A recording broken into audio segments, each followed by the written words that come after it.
pilkada serentak akan dilaksanakan tahun 2015 ini, setidaknya ada lebih dari 200 kabupaten atau kota yang akan melaksanakan pilkada pada tahun 2015. Dan Komisi 2 DPR hanya memiliki waktu untuk menyelesaikan revisi UU Pilkada ini sampai dengan tanggal 18 Februari 2015. Karena nantinya KPU akan sudah memulai tahapan persiapan penyelenggaraan pilkada yang rencananya akan digelar pada akhir tahun 2015 ini. Demikian kami kembalikan ke studio. Heru Nisa melaporkan langsung dari gedung DPR Jakarta. Terima kasih atas laporan Anda. Pemirsa, kita ke informasi selanjutnya. Badan Kerjasama Antar Parlemen DPR RI bersama dengan 17 parlemen negara lain berkumpul di Istanbul, Turki, di mana parlemen dunia membahas kebijakan peran perempuan dalam suatu negara.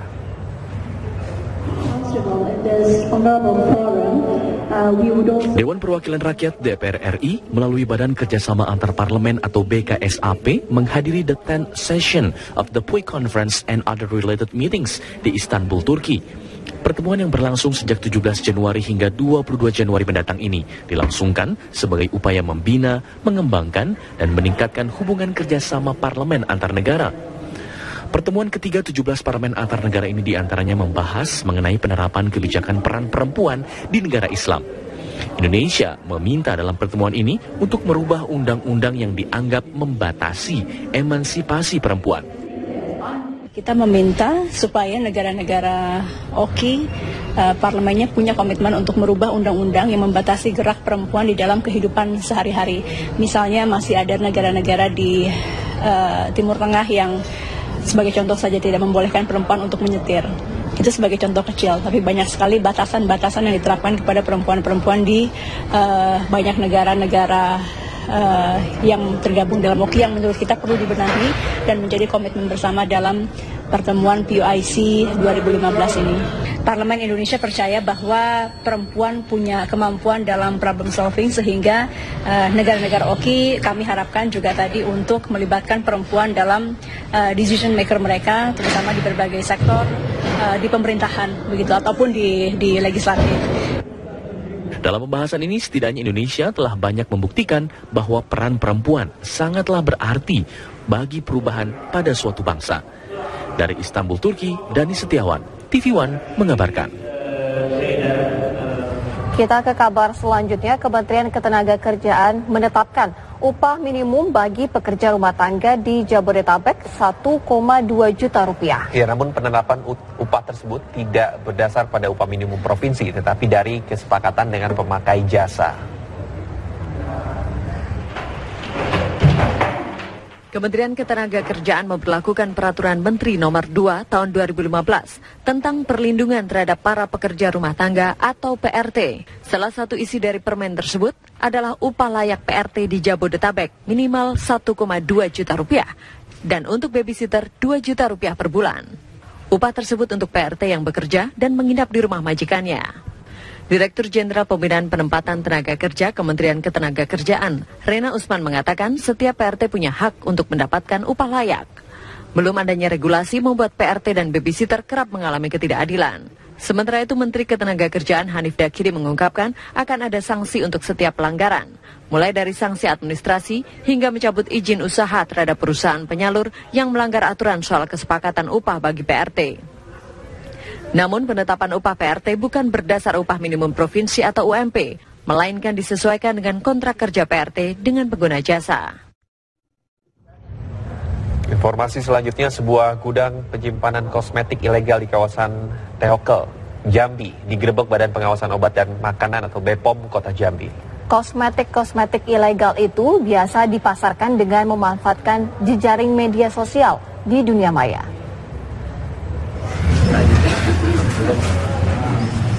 Sebuah ruko yang dijadikan gudang penyimpanan kosmetik ilegal telah sekian waktu diintai oleh Badan POM bekerja sama dengan kepolisian daerah Jambi. Setelah terkumpul bukti, penggerebekan di ruko yang terletak di kawasan Tehok Jambi ini pun dilakukan. Di dalamnya, petugas menemukan ribuan macam kosmetik tanpa izin edar.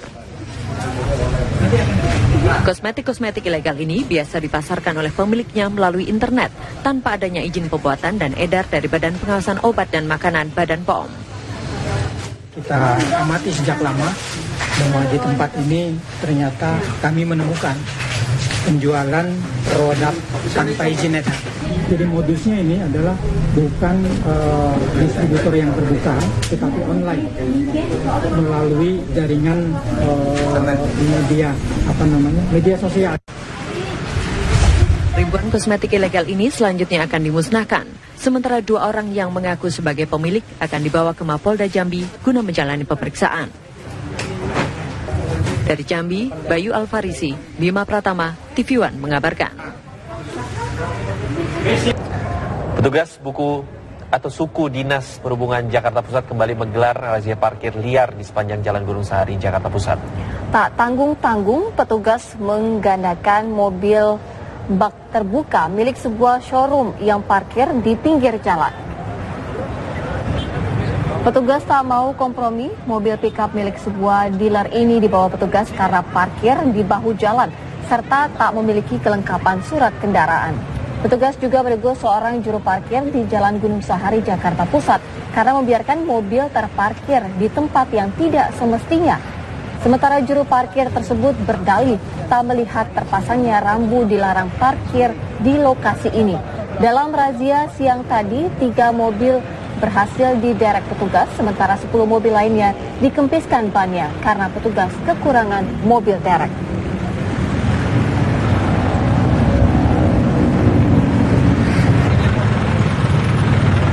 Setelah harga bahan bakar minyak jenis solar dan premium turun, pemerintah meminta pengelola angkutan umum segera menurunkan tarif. Tarif angkutan wajib diturunkan minimal 5% dari ongkos yang berlaku sekarang. Setelah menurunkan harga BBM jenis solar dan premium hingga 2 kali di bulan ini, pemerintah meminta agar tarif angkutan umum segera diturunkan. Melalui surat edaran Menteri Perhubungan, pemerintah telah meminta agar gubernur, bupati, dan wali kota segera melakukan penurunan tarif angkutan umum kelas ekonomi. Besarnya penurunan tarif yang diwajibkan adalah sebesar 5% untuk angkutan jalan dan kereta api, sedangkan untuk angkutan penyeberangan penurunan tarif ditetapkan hanya sebesar 4%. Besarnya penurunan tarif ini hanya setengah dari kenaikan tarif yang diberlakukan pada November 2014 lalu. Padahal harga BBM saat ini sudah hampir sama dengan harga BBM sebelum kenaikan tarif angkutan tahun lalu. Meski penurunan tarif hanya 5%, pengelola angkutan umum mengaku akan sulit untuk menurunkan tarif sebab di luar harga BBM yang turun, harga suku cadang angkutan sudah telanjur naik. Terkait penurunan tarif, Humas Perusahaan Taksi Bluebird, Teguh Wijayanto mengatakan pihaknya masih menunggu keputusan dari pihak Organda. Nah, itu juga seperti itu, karena kan memang pada kenyataannya juga harga-harga lain, ya kayak kebutuhan yang lain ya, itu juga belum serta-merta turun gitu. Jadi ya, sementara ya kita mengikuti nanti apakah keputusannya Organda, apakah nanti ada penyusian atau tidak, atau bagaimana. Seiring dengan naik turunnya harga BBM, pengelola angkutan khawatir jika suatu saat harga BBM kembali naik. Dari Jakarta, Paramita Dwi, Sabeni, TV One mengabarkan. Sementara itu, Organda DKI Jakarta sepakat menurunkan tarif angkutan umum sebesar Rp500 pasca penurunan harga premium dan solar. Rapat pleno DPP Organda DKI Jakarta memutuskan untuk menurunkan tarif angkutan umum. Penurunan tarif ini menyesuaikan penurunan harga BBM baik solar maupun premium sejak 19 Januari 2015. Tarif angkutan umum untuk bus sedang AC turun menjadi Rp7.000 dari sebelumnya Rp7.500. Sementara untuk bus besar AC juga mengalami penurunan dari Rp9.500 menjadi Rp9.000. Bus kecil seperti Metro Mini tarifnya turun dari Rp4.000 menjadi Rp3.500. Tarif baru tersebut akan diturunkan jika ada persetujuan dari Gubernur DKI Jakarta. Terkait dengan rencananya hari ini usulan penurunan tarif akan disampaikan kepada Gubernur DKI Jakarta.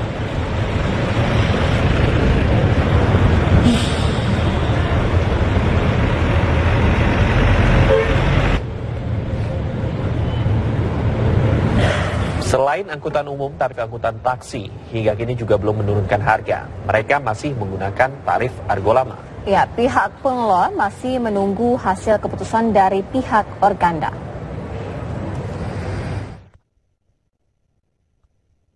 Tarif angkutan umum taksi hingga saat ini masih menunggu kepastian yang diberikan dari pihak Organda karena sebagian angkutan umum yang beroperasi di Jakarta terikat dengan asosiasi Organda.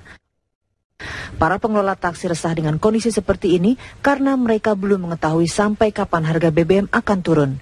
Yang mereka khawatirkan adalah bagaimana kelanjutannya jika tarif resmi diturunkan, namun dalam waktu dekat ada kenaikan harga BBM kembali. Kebijakan ketentuan mengenai tarif itu kita serahkan kepada Organda karena kita terikat dengan asosiasi dalam hal ini Organda Unit Taksi. Jadi hari ini sedang dibicarakan apakah bagaimana untuk menyikapi tentang fluktuasi harga BBM ini. Oke, kita juga belum tahu sampai kapan ini harganya akan turun atau bahkan mungkin turun lagi atau bahkan mungkin akan naik lagi. Nah, itu juga harus kita kita antisipasi bila terjadi seperti itu. Pihak pengelola angkutan taksi masih menunggu hasil rapat yang dilakukan oleh pihak Organda karena hingga saat ini masih dibicarakan. Dari Jakarta, Paramita Dwi Sabeni, TV One mengabarkan. Penurunan harga BBM ini tidak membuat tarif angkutan umum di berbagai daerah turun. Di Tangerang, Banten, para pemilik angkot masih menerapkan tarif lama. Sementara itu di Jember, Jawa Timur, sopir angkot menolak penurunan tarif karena harga suku cadang yang terlanjur naik. Sopir angkutan umum di Cikupa, Tangerang, Banten hingga kini belum menurunkan tarif angkot bagi para penumpang.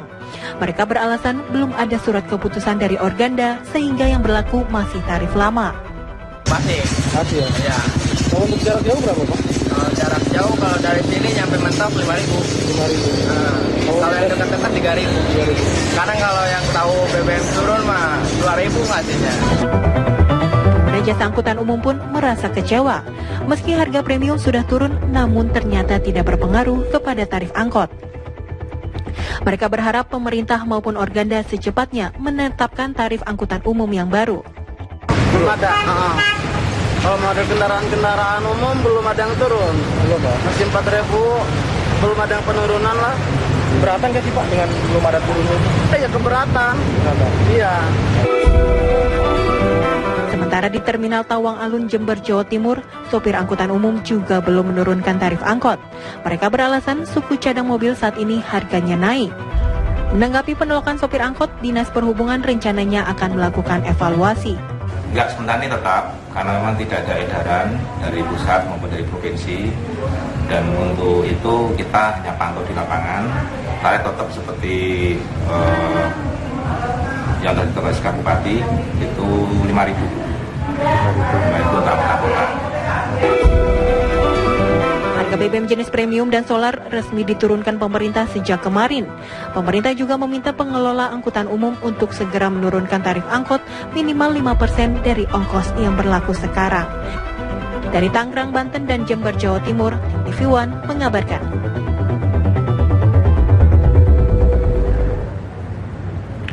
Sementara itu di Terminal Giwangan, Jogja, tarif angkot yang berlaku masih tarif lama. Para sopir bus menolak untuk menurunkan tarif karena masih menunggu keputusan Organda. Sementara itu warga berharap pemerintah dan Organda segera berkoordinasi untuk menurunkan tarif angkot seiring dengan penurunan harga BBM.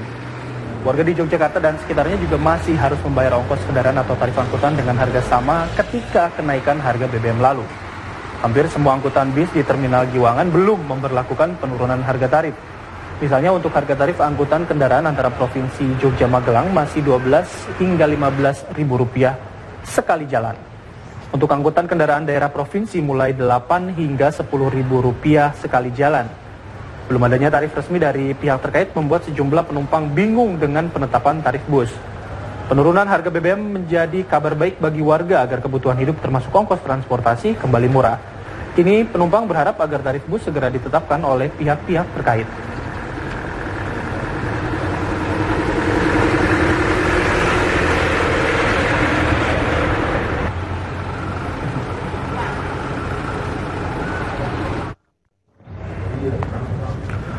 Kita bergabung dengan Muhammad Chandra yang ada di Terminal Giwangan, Yogyakarta.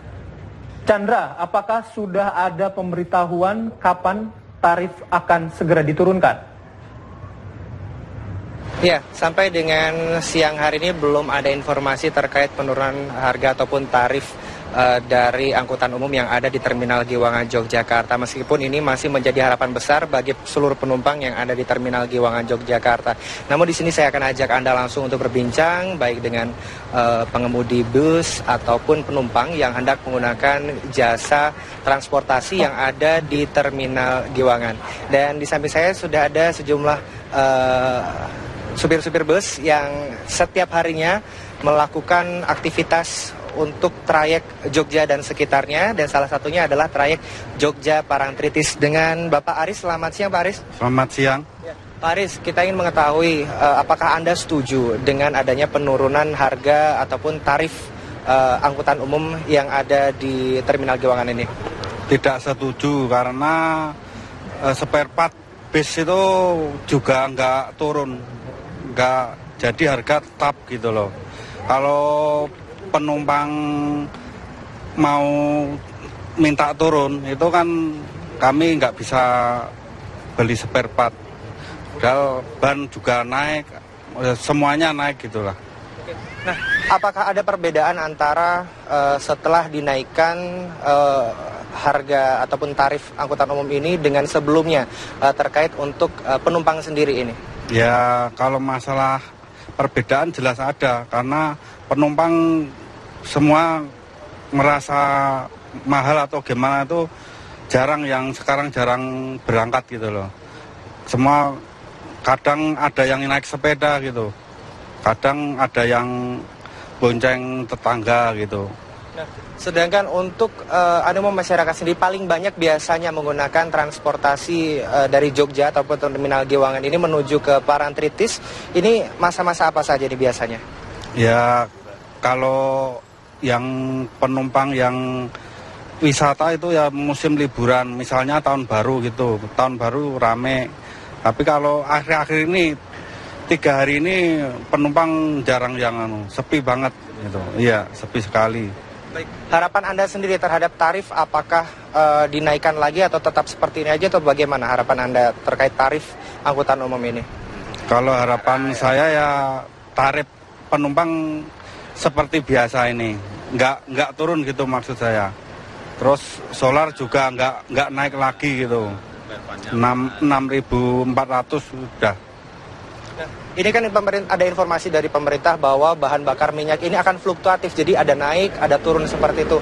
Apakah Anda setuju dengan adanya tarif bahan bakar minyak, khususnya solar yang Anda gunakan ini naik turun seperti itu? Apakah inginnya stabil saja seperti itu, Pak?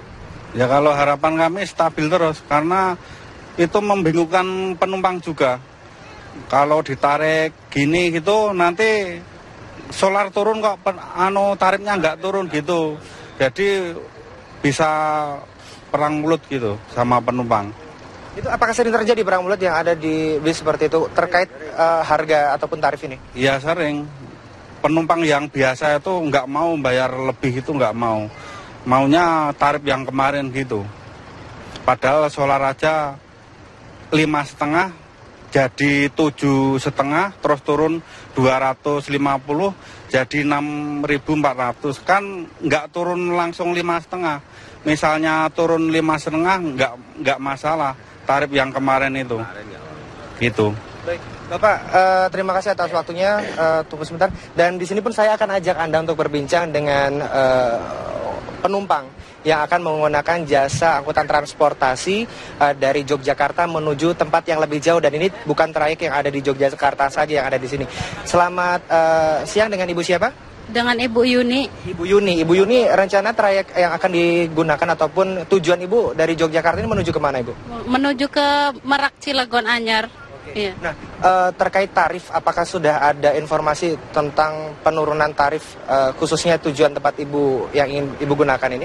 Belum, biarpun bensin turun belum ada. Dari dulu harganya segitu, cuman sekarang malah lebih mahal. Bensin turun kok malah mahal gitu. Sebelumnya Ibu membeli tiket untuk tujuan yang Ibu tuju saat ini berapa sebelumnya dulu, Bu? Dulu sebelumnya ya, sebelum ganti presiden itu 145.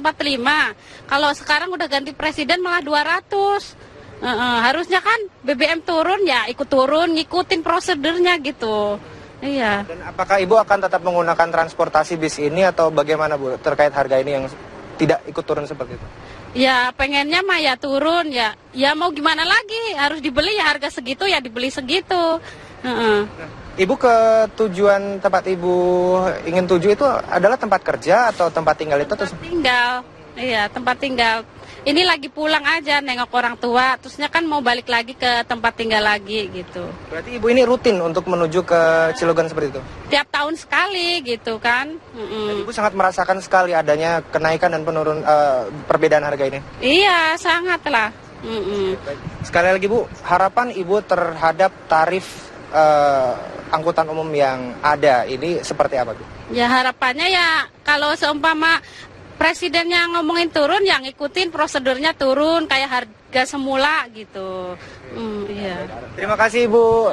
Ya, itu dia pemirsa perbincangan saya dengan penumpang dan juga ada seorang supir dan juga beberapa rekan lainnya yang memang berbeda harapan ketika supir dan juga pemilik usaha angkutan umum ini pun juga berharap agar harga tetap stabil, sedangkan untuk penumpang ingin mendapatkan hasil yang sama seperti halnya BBM yang sudah turun. Mereka pun juga berharap untuk harga angkutan umum itu menjadi turun lagi. Dan memang ini pun tidak hanya terjadi untuk angkutan umum dalam kota maupun yang luar kota juga yang terjadi untuk harga yang tetap dan tidak turun ini.